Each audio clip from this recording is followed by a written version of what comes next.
And welcome back to the Hot Lap. We are talking the best driver lineups for 2025, at least trying to predict them. Now, there are some teams, as we know, that haven't been, 100% confirmed, so we're kind of using poetic license. Who's going to be the last? Who's going to be number one? Let's see.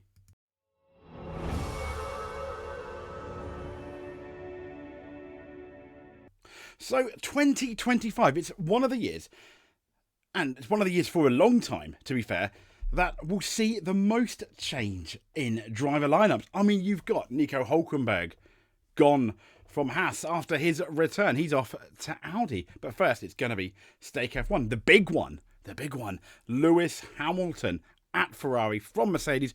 Who would have imagined that this time last year? Which means Carlos Sainz, where was he to go? Everyone thought maybe Aston, maybe Red Bull to fill Sergio Perez. And then plot twist, halfway through the year, he ends up at Williams. And then we have a few rookies. Kimi Antonelli takes Lewis Hamilton's place at Mercedes. Ollie Behrman takes what ended up being Kevin Magnussen's place at Haas. So he's going to be alongside a brand new Haas lineup. Esteban Ocon, gone from Alpine, the man that won in the Alpine back into that let's be fair, the crazy race where, Valtteri Bottas decided he was a bowling ball and tried to take out the entire grid. But anyway, let's have a look then at who the least best, if that's English, team is. Now, is it controversial? Probably. Is this list controversial? Definitely. Can some of the teams be interchanged? Maybe. These are just my opinions. If you don't agree with them, that's absolutely great. If you don't agree with them, please though, comment below. Let us know who you think, and this is kind of like a prediction on who the best 2025 driver lineups even, is going to be. So last is going to be this team here, BWT, the Alpine F1 team. Why? Well, Jack Doohan, he is a fairly solid driver. Some might make an argument he's a better presenter than a driver, but we need to give him a fair run. Along with Pierre Gasly, who once again, we're talking about Pierre Gasly, a race winner, the only other man to win in what was the old Minardi team, then the Toro Rosso team, then the AlphaTauri team, and now the RB Cash App team. But a winner at Monza in 2020. I mean, absolutely, that was an absolutely amazing win, and seeing him go head to head with Lewis Hamilton the year prior in 2019 for that Brazilian Grand Prix podium, once again, absolutely amazing. But the reason why is I think overall the grid is really solid. Gone are the days of laughable pay drivers, maybe apart from, we'll get into that in a bit, but gone are the days from the back of the teams having pay drivers all the time. Are their pay drivers still here? Sort of, but in a very different way. But they have gone, many of them have gone through the F3, F2, F1 route, which Jack Doohan is doing. Now, I don't think Alpine are going to have a weak team, because I think, as I said, all the teams are strong. I just think they're going to be the weakest team. But I love to be proven wrong. Jack Doohan is a rookie, as is a couple of other people on this list. I just feel they've been a bit more impressive. We don't know that much about Doohan. So next up, the second worst team is the Stake F1 team. I know, they've got Hülkenberg, and he's absolutely blitzed, in a good way, the Haas team up the order. One of the best qualifiers of the year, given his machinery. Really good. But in terms of leading a team, he's going to be leading Audi. He's going into a team, he's going to the Stake F1 team, where they are, let's be fair, like a wounded animal. And his leadership skills, because he probably will be the lead driver depending on who they pick next, is they're going to be tested. And this is a guy who hasn't yet had a podium. Yes, a lot of it is bad luck, but he has been in podium positions. He has been before in podium contentions, and the wheel somewhat has just fallen off. So he is very, very solid. Now, Valtteri Bottas, again, a really solid driver. This is a 10-time race winner. And I think he does deserve his Stake F1 seat. Now, the issue, rumoured to be, at the time of recording this, is the fact that he wants, supposedly, a multi-year deal, which is why they haven't announced it. It may well be we have one of the F2 stars in there instead, who will be a rookie and kind of like Jack Doohan, will be kind of unproven. Now, I do see Gasly on the same level in a way as Hulkenberg, albeit Gasly has won a race and he has got podiums, but in terms of skill. So really it's the number two, what I'd class the number 2 drivers that brings Alpine down with the unproven yet, Jack Doohan, who I still think is good, but not probably as good as Valtteri Bottas, who, let's be fair, a lot of people suggest, yes, he's younger than some on the grid, is potentially in the twilight of his career. Next up. So, the next worst team, or the next best team, even. Visa Cash App RB. Why? Well, and once again, these are all very good drivers, and all the teams are, I think, at this stage, when you compare them to where we were, even in the 90s, or, even 10 years ago, the grid has really, really closed up, especially when you look at Q1. It's absolutely amazing. And the drivers we've got are really, really high class. But why? Well, Yuki Tsunoda, we all think he should have been with the Red Bull team. I think they should have, after Belgium, announced him, put him in place of Sergio Perez if they weren't going to do Daniel Ricciardo. And yes, as we know, they did Daniel Ricciardo dirty. That is not Liam Lawson's fault. Liam Lawson was really solid. Absolutely. And I cannot wait to see what these two are going to do. What brings him down is you have to ask why. Why Yuki Tsunoda has not gone to the Red Bull team. Is it because he's difficult to work with? Rumours. Is it because they just don't think he's good enough? I don't know. And is the reason he's still at Visa Cash App RB simply because Honda, are they giving something extra to the teams there? Now, we look at Liam Lawson, who had an absolutely stunning set of races last year. But they were a very small set of races last year. I know. And he did really solid. He showed, at one point, as we know, in Singapore, he out-qualified and showed up Max Verstappen, knocking him out of what was going to be Q3, which was absolutely epic. But we can't forget, yes, he is still a rookie. Yes, Yuki Tsunoda, for whatever reason, they decide that when you decide Sergio Perez over Yuki Tsunoda, are the two things: one, it's skill, or two, it's all about the money. I don't know, but they still haven't done it with all these years. So you really have to start to wonder. I think this is one of Yuki's best ever years in Formula One. And I can't wait to see what Liam Lawson will do. But that's kind of my thinking of why they're a bit more down the pecking order. Next up. So, yes, the first team with a world champion, which is why it's beating the others. And Fernando Alonso he was so strong in 2023. Not so much in 2024. Yes, we can argue it's the car. He was really strong up until the point he signed that new contract for 2025 and beyond. And at that point, it was almost like Samson being there with Delilah, a la the new contract, cutting Samson's hair and then being very average. To the point with Lance Stroll, someone you wouldn't think of was getting close and beating him, not on a consistent basis, but for Alonso's talent, as we know how good he was and probably is, that was a bit concerning. However, since the Adrian Newey signing, he's been absolutely brilliant. We've seen the old Alonso. The thing that brings this team down in terms of the driver lineup for 2025, I don't think I need to. There's no secret here. There's no secret plot to it. It's Lance Stroll. He shouldn't be at Aston Martin. I've been going on about it. It's a stark record. Here's my tiny violin continuing about Lance Stroll. Shouldn't, no way, board. The boards are going to be. Are they really seriously running a decent F1 team with Lance Stroll? I get why Daddy owns the team.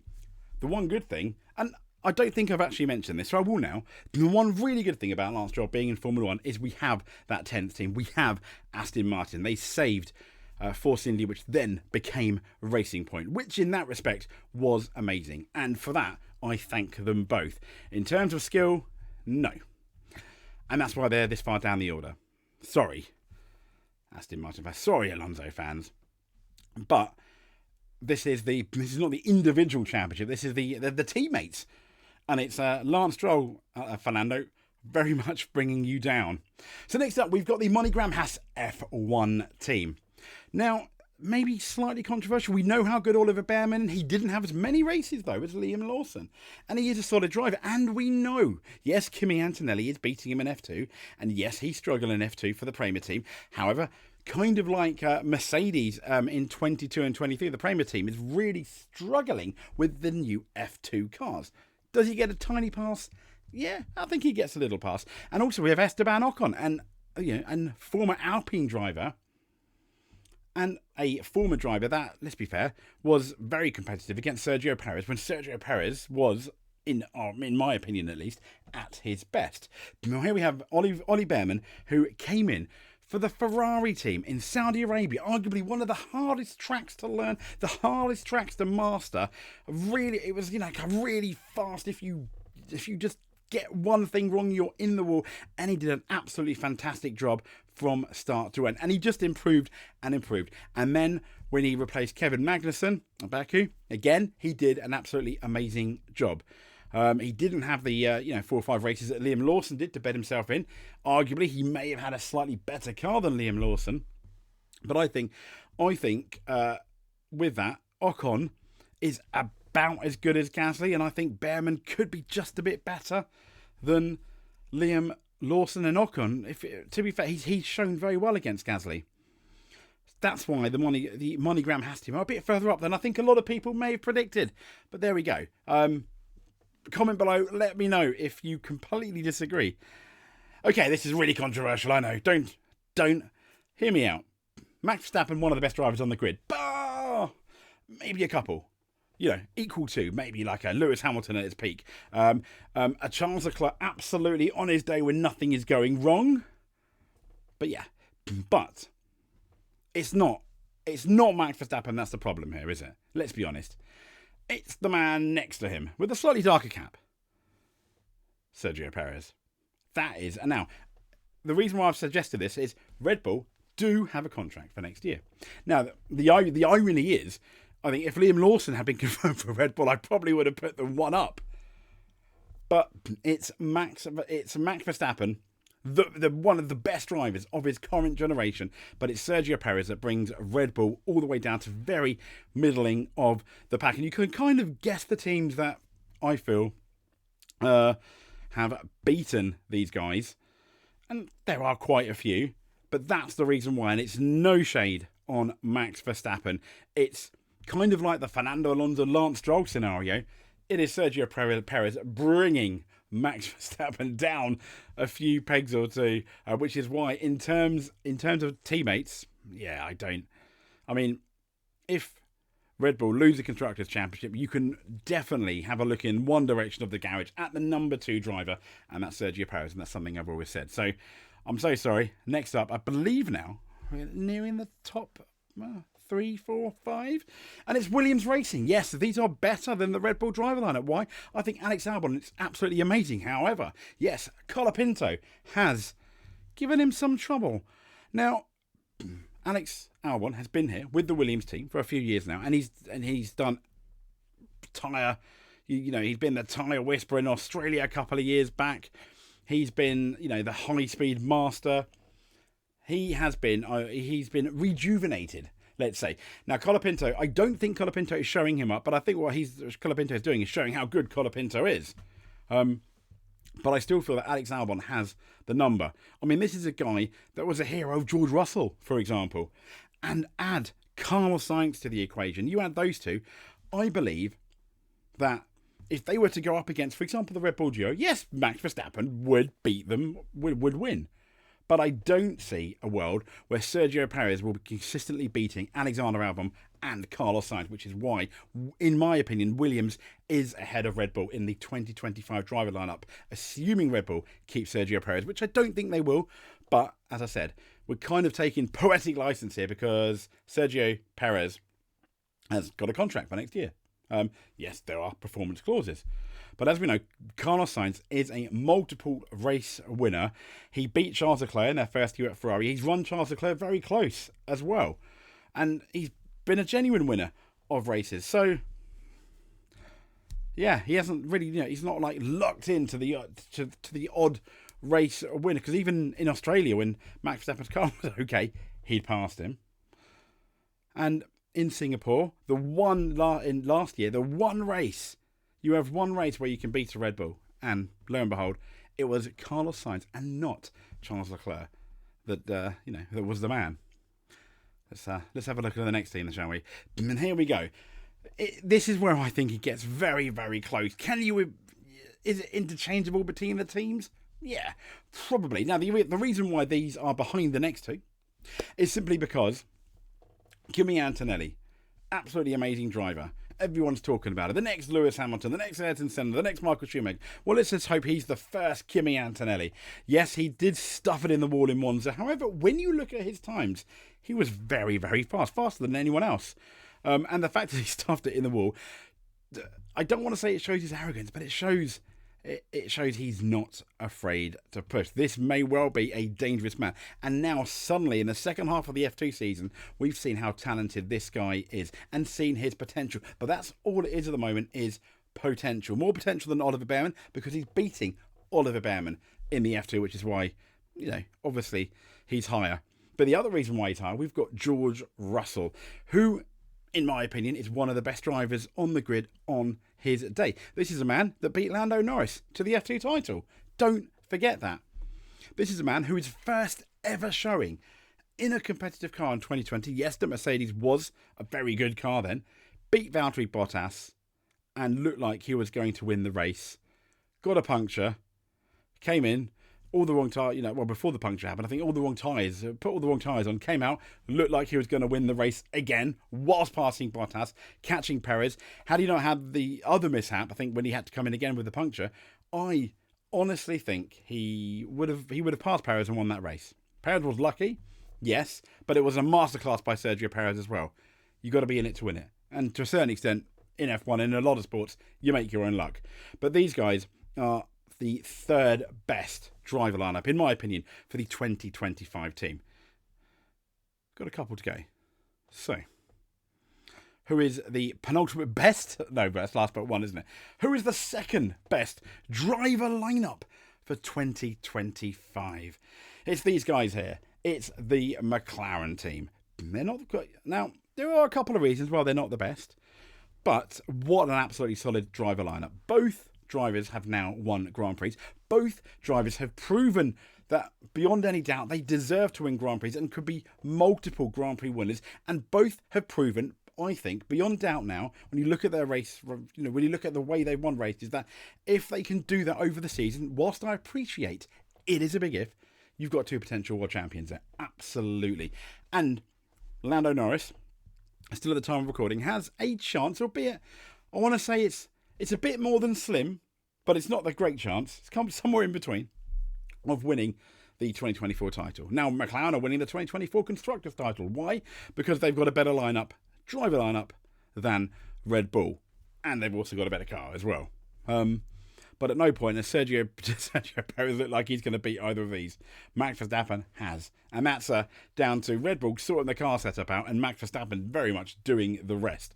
As to why, he was in the fight, for example, at the last race. So, the McLaren team, the only downside of this McLaren team is still the youth and inexperience. Now, I say that in terms of Oscar Piastri, we have to remember it's only his second year, but he's driving like a potential champion. But he's still, there's been the odd time he's been slightly inconsistent compared to Lando Norris, and that bit too far that you'd probably like. But then that shows how good Lando Norris is. And Lando Norris, I feel, this year has really upped his game in terms of speed. Yes, he had a few whoops-a-days at Singapore that could have been race-ending. And it would have been really embarrassing for him, wouldn't it? Absolutely. But it's very much Lando Norris and Oscar Piastri are the second best driver lineup going into the 2025 season. You can imagine who's the best driver lineup now. Here we go. And was there any doubt? You've got a 7-time world champion and then a multiple Grand Prix winner. Lewis Hamilton, you can make an argument for the Michael Schumacher and his Sennas that he's, of the recent generations, one of the best drivers ever. And then you've got Charles Leclerc, who Ferrari believe could be one of the best drivers ever. And on his day, Charles Leclerc is probably one of the best drivers of this generation. Both of them beat out the McLaren drivers simply because of experience. Simply because there have been times where Charles Leclerc probably shouldn't have got pole, and he did. He found somehow, some way to get that pole position. Now, in the race, I know his pole to race win ratio is a tiny bit embarrassing. I get it. But in terms of both those driver lineups, if you were to, and I know we're not, have pretty much even Stevens teams, it'll be interesting to see who wins the drivers. I wouldn't really be too sure about that. I mean, you've got to think it's going to be maybe between like Russell, Leclerc, Hamilton, Verstappen, Alonso, and Piastri. I mean, you got like a 7-way title fight, and all the inertia that comes with the full-on F1 season and the ups and downs. But in terms of Constructors' Championship points, I think if all the cars were fairly even, it would be these two here that would get the Constructors' Championship, because their consistency, they're both experienced at this point now as well. They're both, multiple world champion, multiple Grand Prix winners. They know how to set a car up. Charles Leclerc, does he have to mature a tiny bit? Yes. Does he have to stop some of his mistakes? Yes. But I still think he's fast. And any weaknesses that Charles Leclerc have, I still feel that next year, given the new campaign that Lewis Hamilton, has he lost a bit of his qualifying speed? Maybe. But I feel that Hamilton's experience at setting the car up, working on problems, which he has done with Mercedes, and Lewis Hamilton has once again won races like Max has, and the other champions, that you maybe think, probably, how did he win that? He probably shouldn't have done, but somehow he did. And that makes up for any holes currently in Charles Leclerc being a complete Formula 1 driver, but I think Charles Leclerc will get there. So there we go. The best driver lineup for 2025 is Lewis Hamilton and Charles Leclerc at Ferrari. So, let's remind ourselves, the best 2025 driver lineups, at least we're predicting it. We have got the Alpine team here, joined slightly inexperienced, and Gasly a Grand Prix winner. Everyone, though, here is really, really solid. Hulkenberg, I know he's not got a podium. Yes, Bottas is solid too. There's just a tiny two buts. There's too many buts. Kind of like with here, Liam Lawson. Excellent rookie. Can't wait to see. Yuki Tsunoda, you have to ask, why didn't Red Bull take him? Why? Next up, we've got Fernando Alonso for the Aston Martin F1 team. Lance Stroll, that's the one that's bringing that down. Let's be fair. Absolutely. The reason why Aston Martin aren't any higher in the Team 8 2020-25 predictions, it's Lance Stroll, isn't it? Here we go. Ollie Behrman, what an absolutely Saudi Arabian Grand Prix he did. And we've got a Grand Prix race winner next to him in Esteban Ocon. Red Bull, Max Verstappen, one of the best drivers of this generation. What brings it down? Sergio Perez. They should be winning the Constructors, bar none this year. It's not. Sergio Perez, he's the reason. Next up, we've got Williams. Really, Albon, yes, he's getting a hard time at Colapinto. He's still beating him, and multiple Grand Prix winner, Carlos Sainz. That team is going to really surge forward, I think, next year. We've got the rookie, Kimi Antonelli, against George Russell. What a Grand Prix team. George Russell, remember, the man that beat Lando Norris in Formula 2. Just saying. Really strong driver lineup there, but we mentioned Lando Norris. McLaren, the second best driver lineup, I think, in 2025. They're experienced now, yes.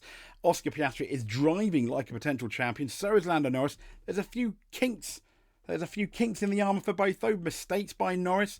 Oscar Piastri not always on form, but mostly.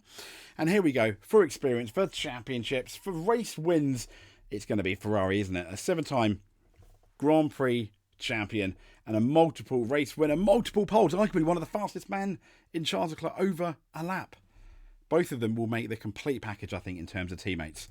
That is pretty much our 2025 driver lineup, of at least what we think of the 2025 driver lineup. Anyway, I digress. We'll speak to you soon, and thank you very much. If you liked what you saw, though, please give us a subscribe. That will make me eternally happy. Yes, I promise. It absolutely would. Like if you like this video. Comment below. Tell us what you think the top 3 or the top driver lineup for 2025 is going to be. And we'll speak to you soon. Stay safe. And again, if you made it to the end, you are an F1 World Champion in our eyes. If you made it to the end, give us a like or hit that notification button. In our eyes, you are a multiple F1 World Champion.